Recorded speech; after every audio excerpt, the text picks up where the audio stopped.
தமிழக சட்டமன்ற தேர்தலில் வாக்குப்பதிவு எந்திரங்களில் மட்டும் 85.10% வாக்குகள் பதிவாகியிருப்பதாக தேர்தல் ஆணையம் தெரிவித்துள்ளது. 2,35,00,000 ஆண் வாக்காளர்கள், 2,52,00,000 பெண் வாக்காளர்கள் வாக்களித்துள்ளதாக கூறப்பட்டுள்ளது.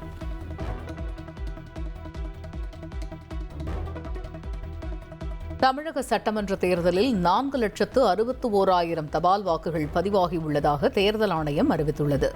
தேர்தல் அலுவலர்கள் 2,88,000 பேர், மூத்த குடிமக்கள், மாற்றுத்திறனாளிகள் 1,73,000 பேர் தபால் வாக்குகளை பதிவு செய்துள்ளனர்.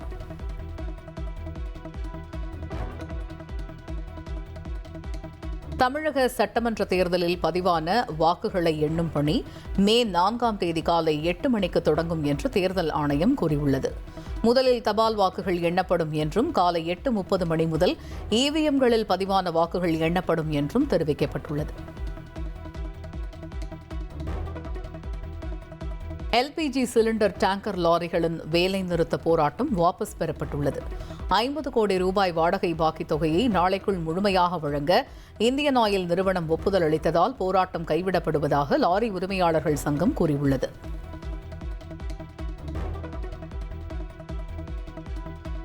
டெல்லியில் இந்தியா நியூசிலாந்து இடையே தடையற்ற வர்த்தக ஒப்பந்தம் கையெழுத்தானது. இந்தியாவின் பயணத்தில் மேலும் ஒரு வரலாற்று சிறப்புமிக்க மைல்கல் என பிரதமர் நரேந்திர மோடி கூறியுள்ளார்.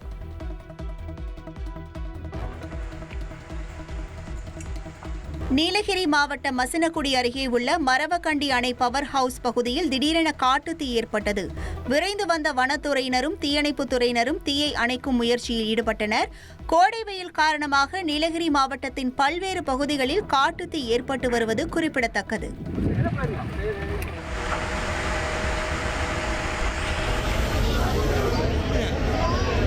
கொடைக்கானலுக்கு தனது குடும்பத்துடன் சுற்றுலா வந்துள்ள துர்கா ஸ்டாலின் நட்சத்திர ஏரியில் படகு சவாரி மேற்கொண்டார்.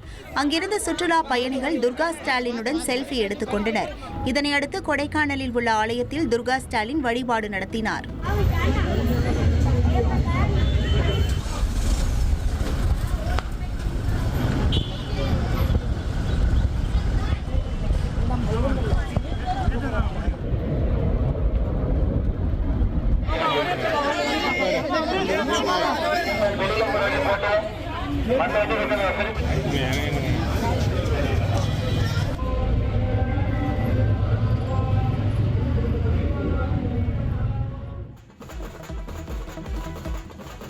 திருவாரூர் மாவட்டம் திருத்துறைப்பூண்டியில் உள்ள புகழ்பெற்ற பிறவி மருந்தீஸ்வரர் ஆலய சித்திரை தேரோட்ட விழா விமர்சையாக நடைபெற்றது.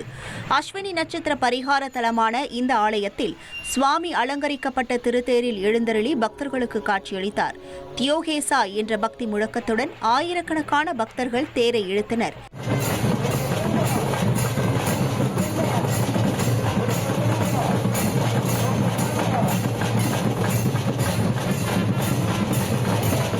பிணிகளை நீக்கும் தலமாக போற்றப்படும் இந்த கோவிலின் தேரோட்டத்தை காண ஏராளமான பக்தர்கள் குவிந்தனர்.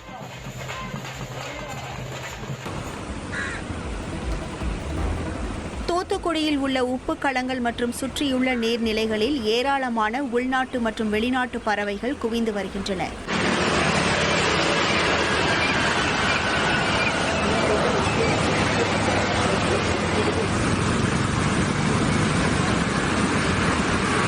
சமீபத்தில் பெய்த மழையால் உப்பு களங்கள் மற்றும் சுற்றியுள்ள நீர்நிலைகள் தற்காலிக ஈர நிலங்களாக மாறியுள்ளன. இதனால் மீன்கள் உள்ளிட்ட நீரியல் உயிரினங்கள் அதிகரித்து பல்வேறு நீர் பறவைகள் கூட்டமாக திரண்டு உணவு உண்ணும் சூழல் ஏற்பட்டுள்ளது. மேலும் பார்ப்பவர்களின் கண்கவரும் வகையில் வெளியாகியுள்ள இந்த காட்சி பொதுமக்கள் மற்றும் இயற்கை ஆர்வலர்களின் கவனத்தை ஈர்த்து வருகிறது.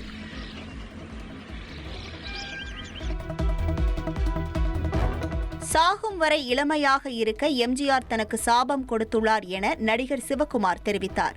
சென்னை மயிலாப்பூரில் பத்மஸ்ரீ அவை சண்முகத்தின் 114வது பிறந்தநாள் விழா மற்றும் நாடகமே உலகம் என்ற நூல் வெளியீட்டு விழா நடைபெற்றது. இதில் கலந்து கொண்டு பேசிய நடிகர் சிவகுமார் தனது 100வது பட விழாவில் எம்ஜிஆர் கலந்து கொண்டார் என்றார்.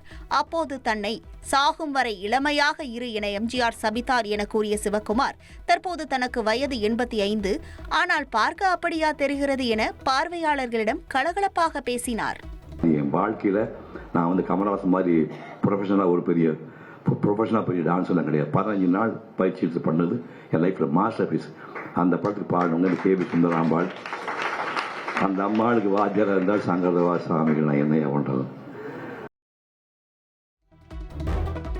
நடிகர் சத்யராஜின் மகள் திவ்யா சமீபத்திய பேட்டி ஒன்றில் திருமணம் குறித்து தெரிவித்த கருத்து பேசுபொருளாகியுள்ள நிலையில் தனது மகளின் கருத்துக்கு ஆதரவு தெரிவிக்கும் வகையில் சத்யராஜ் வீடியோ ஒன்றை வெளியிட்டுள்ளார்.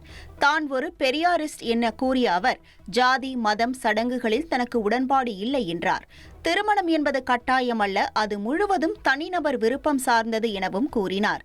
திருமணம் செய்யவோ விவாகரத்து பெறவோ அல்லது தனியாக வாழவோ அனைவருக்கும் உரிமை உள்ளது என்றும் அது அந்தந்த நபரின் விருப்பம் பொறுத்தது என்றும் சத்யராஜ் தெரிவித்தார். வணக்கம்.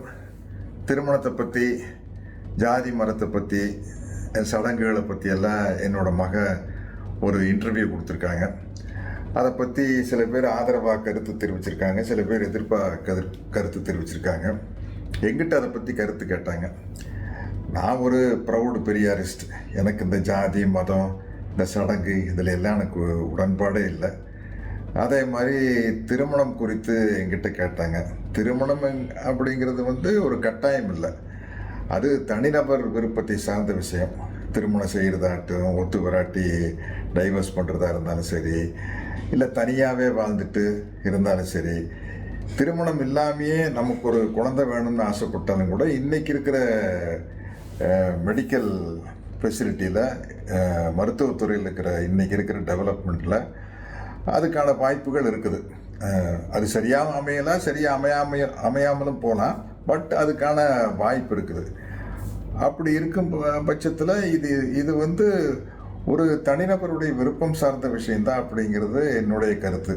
அதனால் இந்த கருத்துக்களில் திவ்யா கூட நானும் ஒத்து போகிறேன், உடன்பட்டு போகிறேன் அப்படின்னு தெரிவிச்சுக்கிறேன். நன்றி, வணக்கம். கள்ளக்குறிச்சி மாவட்டம் தேவபாண்டலம் பகுதியில் சங்கராபுரம் தொகுதி திமுக முன்னாள் எம்எல்ஏ அங்கையர்கண்ணியின் காரை மர்ம நபர்கள் திருடி சென்றனர். அவர் தனது ஃபார்ச்சுனர் காரை தேவபாண்டலம் கிராமத்தில் உள்ள தனது வீட்டு வாசலில் நிறுத்தி வைத்திருந்தார். இந்த காரை இருசக்கர வாகனத்தில் வந்த 2 மர்ம நபர்கள் திருடி சென்றனர். இதுகுறித்து அங்கையர்கண்ணி கொடுத்த புகாரின் பேரில் சிசிடிவி காட்சிகளை கைப்பற்றி சங்கராபுரம் போலீசார் விசாரித்து வருகின்றனர்.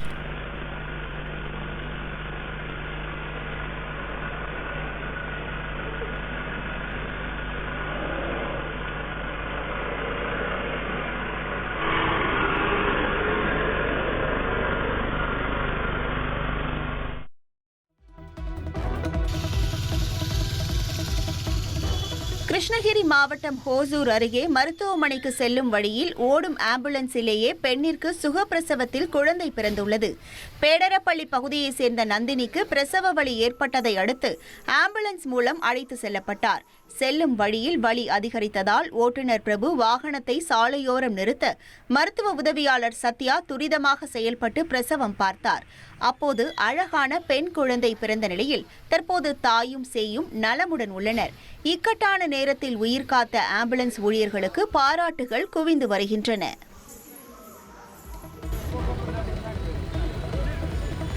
தஞ்சாவூர் அரண்மனை அருகே பட்டாக்கத்தியுடன் இளைஞர் ஒருவர் மற்றொரு நபரை வெட்ட முயன்ற சம்பவம் அதிர்ச்சியை ஏற்படுத்தியுள்ளது. மக்கள் நடமாட்டம் மிகுந்த பகுதியில் 2 நபர்களிடையே மோதல் ஏற்பட்டது. அப்போது ஒரு இளைஞர் மறைத்து வைத்திருந்த பட்டாக்கத்தியை எடுத்து மற்றொருவரின் காலில் குறிவைத்து வெட்ட முயன்றார்.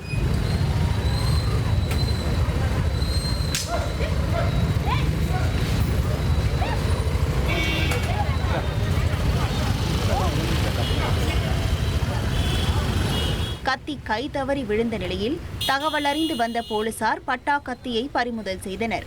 மேலும் அவர்கள் இருவரையும் கைது செய்து விசாரணை நடத்தி வருகின்றனர்.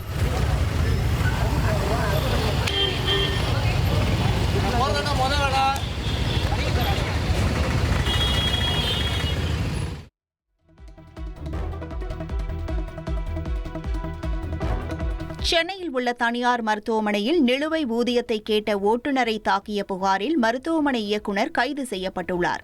ஐனாவரத்தில் உள்ள தனியார் மருத்துவமனையில் ஓட்டுநராக பணியாற்றிய சத்யா தனது நிலுவை சம்பளத்தை கேட்க சென்றபோது மருத்துவமனை இயக்குநர் நவீன் அவரை சர்ஜிக்கல் பிளேடால் வெட்டி குளுக்கோஸ் டியூபால் கட்டி வைத்து தாக்கியதாக கூறப்படுகிறது. கீழ்ப்பாக்கம் அரசு மருத்துவமனையில் அனுமதிக்கப்பட்ட சத்யா நவீன் மீது புகார் அளித்துள்ளார். இதேபோல் சத்யா குடிபோதையில் வந்து தன்னை தாக்கியதாக நவீனும் புகார் அளித்துள்ளார். இருதரப்பு புகாரின் பேரில் வழக்கு பதிவு செய்த போலீசார் தாக்குதலின் போது பதிவான ஆடியோ ஆதாரத்தின் அடிப்படையில் நவீனை கைது செய்து விசாரணை நடத்தி வருகின்றனர்.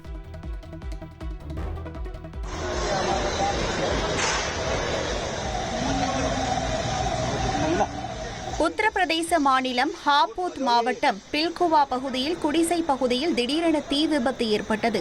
தகவல் அறிந்த தீயணைப்புத் துறையினர் மற்றும் பொதுமக்கள் விரைந்து சென்று தீயை அணைக்கும் பணியில் ஈடுபட்டனர். இந்த விபத்தில் சுமார் 50க்கும் மேற்பட்ட ஏழை மக்களின் குடிசை வீடுகள் எரிந்து சேதமடைந்துள்ளது.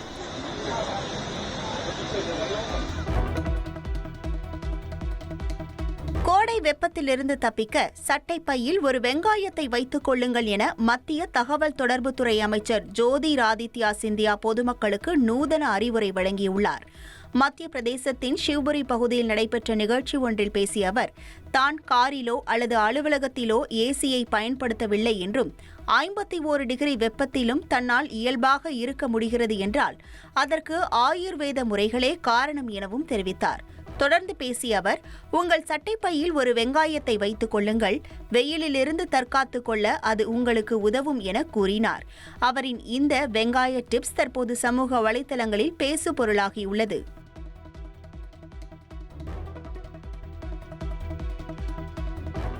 நாடு முழுவதும் மே 3ஆம் தேதி நீட் தேர்வு நடைபெறவுள்ள நிலையில் ஹால் டிக்கெட் பதிவிறக்கம் செய்வதில் ஏற்பட்டுள்ள சிக்கல்களுக்கு தேசிய தேர்வு முகமை விளக்கம் அளித்துள்ளது. இந்த ஆண்டு நீட் தேர்வு எழுத 22,79,000 மாணவர்கள் விண்ணப்பித்துள்ள நிலையில் ஹால் டிக்கெட் விநியோகம் தொடங்கியுள்ளது. ஒரே நேரத்தில் பலரும் இணையதளத்தை அணுகுவதால் தற்காலிக தொழில்நுட்ப கோளாறு ஏற்பட்டுள்ளதாக தேசிய தேர்வு முகமை தெரிவித்துள்ளது. ஏற்கனவே 11 லட்சம் மாணவர்கள் ஹால் டிக்கெட்டை பெற்றுவிட்ட நிலையில் மற்றவர்கள் அச்சப்பட தேவையில்லை என்றும் கூகுள் தளத்திற்கு பதிலாக குரோம் அல்லது ஃபயர்பாக்ஸ் பிரவுசர்களை பயன்படுத்துமாறும் அறிவுறுத்தப்பட்டுள்ளது. மத்திய பிரதேச மாநிலம் நர்மதாபுரம் மாவட்டம் சிவனி மால்வா பகுதியில் திருமண விழாவில் கலந்து கொண்டு வீடு திரும்பியவர்களின் கார் டிராக்டருடன் மோதியதில் 5 பேர் பரிதாபமாக உயிரிழந்தனர். பிப்பாரியா பிகான் சாலையில் நடந்த இந்த விபத்தில் காரில் இருந்த 7 பேர் படுகாயமடைந்து மருத்துவமனையில் சிகிச்சை பெற்று வருகின்றனர். விபத்து குறித்து வழக்கு பதிவு செய்துள்ள போலீசார் அதிக வேகம் அல்லது மூடுபனி காரணமாக விபத்து ஏற்பட்டதா என்ற கோணத்தில் விசாரணை நடத்தி வருகின்றனர்.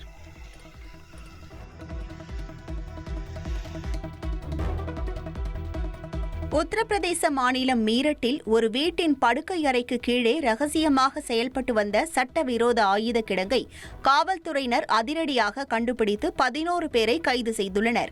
மீரட்டில் உள்ள வீடு ஒன்றில் போலீசார் சோதனை செய்தபோது படுக்கை அறையில் இருந்த பெரிய கட்டில்களுக்கு அடியில் நிலவறை அமைக்கப்பட்டிருப்பதை கண்டுபிடித்தனர்.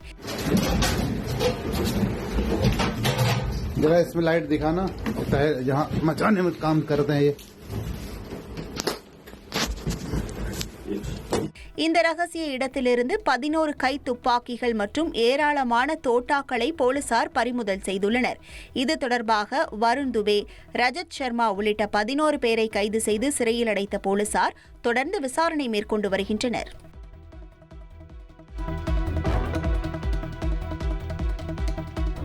கேரள மாநிலம் திருச்சூர் வெடி விபத்தில் மேலும் ஒருவர் உயிரிழந்த நிலையில் பலி எண்ணிக்கை 16ஆக உயர்ந்துள்ளது. கடந்த 21ஆம் தேதி திருச்சூர் பூரம் விழாவுக்காக பட்டாசு தயாரித்த போது ஏற்பட்ட வெடி விபத்தில் ஏற்கனவே 15 பேர் பலியான நிலையில் சிகிச்சையில் இருந்தவர்களில் உன்னிகிருஷ்ணன் என்பவர் சிகிச்சை பலனின்றி உயிரிழந்துள்ளார். இதனால் வெடி விபத்தில் இறந்தவர்களின் எண்ணிக்கை 16ஆக உயர்ந்துள்ளது. இந்த விபத்து குறித்து தொடர்ந்து தீவிர விசாரணை நடைபெற்று வருவதாகவும் ஒரு வாரத்தில் முழு காரணம் தெரியவரும் எனவும் கேரள டிஜிபி தெரிவித்துள்ளார். IPL கிரிக்கெட் தொடரின் இன்றைய போட்டியில் பெங்களூரு அணியை டெல்லி எதிர்கொள்கிறது. டெல்லி அருண்ஜேட்லி மைதானத்தில் இரவு 7:30 மணிக்கு போட்டி தொடங்குகிறது.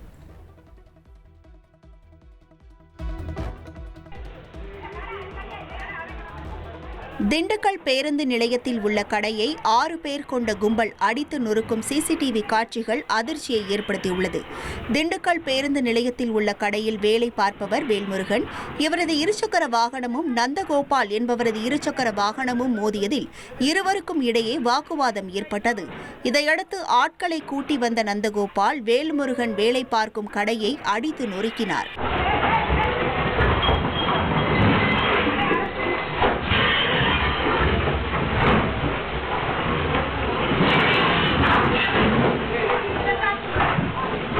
மேலும் வேல்முருகனுக்கும் அவரது கடை உரிமையாளருக்கும் கொலை மிரட்டலும் விடுத்து சென்றார். இந்த புகாரில் நந்தகோபால் உட்பட 6 பேர் மீது வழக்கு பதிவு செய்யப்பட்டுள்ளது.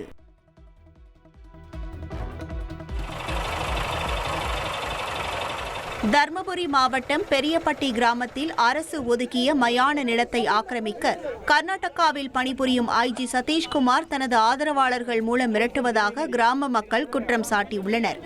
மயான நிலத்தின் வழியாக சாலை அமைத்து ஆக்கிரமிப்பு செய்யப்பட்டுள்ளதாக கூறப்படும் நிலையில் அங்கு சடலத்தை அடக்கம் செய்ய சென்ற கிராம மக்களுக்கும் ஐஜி தரப்பினருக்கும் இடையே வாக்குவாதம் ஏற்பட்டது. இதனைத் தொடர்ந்து ஐஜி தரப்பினர் உடலை அடக்கம் செய்ய வந்தவர்களை தடுக்க முயன்றதுடன் கிராம மக்கள் மீது கற்கள் எறிய முயன்றதாகவும் புகார் எழுந்துள்ளது.